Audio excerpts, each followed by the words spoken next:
Menurut kamu, apa contoh bahan rujukan Indonesia yang masih sering digunakan pengguna perpustakaan? Oke, aku jelasin dikit ya.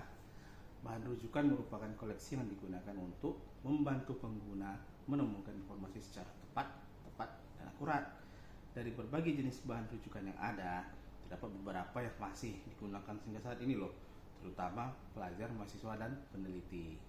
Contoh pertama itu adalah KBBI atau Kamus Besar Bahasa Indonesia.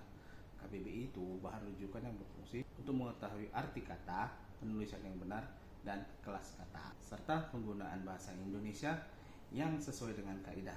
Sampai sekarang, KBBI masih sering dipakai untuk menyusun tugas laporan, karya ilmiah maupun penelitian agar penggunaan bahasa lebih baku dan sesuai dengan aturan. Yang kedua, yaitu ada Ensiklopedia Indonesia. Ensiklopedia Indonesia digunakan untuk memperoleh informasi umum maupun khusus mengenai suatu topik. Informasi di dalam ensiklopedia biasanya disusun secara sistematis sehingga memudahkan pengguna memahami suatu topik secara singkat sebelum mencari informasi yang lebih mendalam dari sumber lainnya.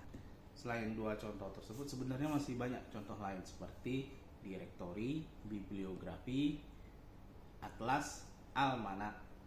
Namun, KBBI dan ensiklopedia termasuk yang paling umum digunakan karena sifatnya praktis dan mudah diakses. Lalu apa yang dimaksud dengan grey literatur dan apa saja sumber digital yang memuat informasi tersebut? Nah, kalau grey literatur atau literatur abu-abu itu adalah dokumen informasi yang dihasilkan oleh lembaga, organisasi, instansi pemerintah, maupun perguruan tinggi tetapi tidak diterbitkan melalui penerbit komersial. Karena tidak melalui jalur penerbitan umum, dokumen grey literatur seringkali lebih sulit ditemukan dibanding buku atau jurnal biasa. Grey literatur memiliki peran penting karena sering memuat data terbaru, hasil penelitian, serta informasi yang lebih spesifik dan mendalam. Beberapa contoh grey literatur antara lain skripsi, tesis, disertasi, laporan penelitian, prosairi seminar, laporan teknis, dokumen kebijakan, laporan pemerintah, serta working paper atau kertas kerja. Untuk menemukan grey literatur, saat ini tersedia berbagai sumber rujukan digital yang dapat dimanfaatkan. Yang pertama, repositori institusi perguruan tinggi. Hampir setiap universitas memiliki repositori digital yang berisi skripsi, tesis, disertasi, laporan penelitian, serta karya ilmiah dosen dan mahasiswa. Repositori ini menjadi sumber penting karena menyediakan akses terhadap penelitian akademik. Yang kedua, Garuda atau Garba Rujukan Digital. Platform ini menyediakan berbagai referensi ilmiah Indonesia yang dapat membantu pengguna menemukan karya ilmiah, artikel, maupun dokumen penelitian. Nah, yang ketiga, repositori dan layanan digital perpustakaan nasional yang menyediakan berbagai koleksi digital termasuk dokumen penelitian dan laporan akademik.